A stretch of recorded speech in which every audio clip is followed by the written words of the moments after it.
పాకిస్తాన్ శ్రీలంక జట్ల మధ్య జరుగుతున్న 3 మ్యాచ్ల వన్డే సిరీస్ సందిగ్ధంలో పడింది. మంగళవారం ఇస్లామాబాద్లో జరిగిన బాంబు పేలుడులో 12 మంది మృతి చెందారు. ఈ నేపథ్యంలో శ్రీలంక ఆటగాళ్లు తమ భద్రతపై ఆందోళన చెందుతున్నారు.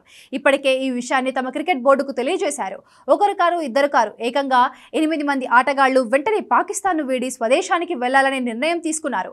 వాస్తవానికి షెడ్యూల్ ప్రకారం వన్డే సిరీస్లో భాగంగా రెండో మ్యాచ్ గురువారం ఆడాల్సి ఉంది. అయితే లంక ఆటగాళ్లు గురువారమే స్వదేశానికి వెళ్లాలని భావిస్తున్నారు.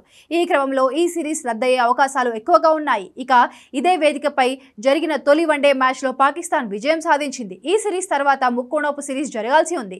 పాక్ లంకతో పాటు మూడో జట్టుగా జింబాబ్వే బరిలోకి దిగాల్సి ఉంది.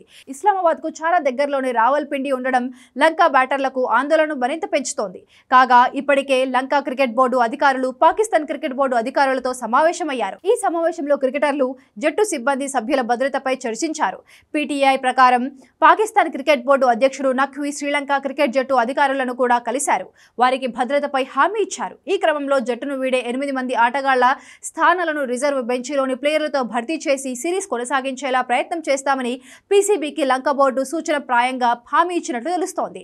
సరిగ్గా 16 ఏళ్ల క్రితం అంటే 2009లో లాహోర్లోని గడాఫీ స్టేడియానికి శ్రీలంక ఆటగాళ్లు బస్సులో వెళ్తుండగా తీవ్రవాదులు దాడి చేశారు.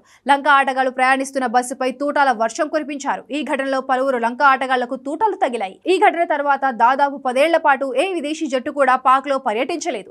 2019 డిసెంబర్లో శ్రీలంక జట్టు పాక్కు వెళ్లింది. ఆ తర్వాతనే విదేశీ జట్లు పాక్లో ఆడడం మొదలైంది.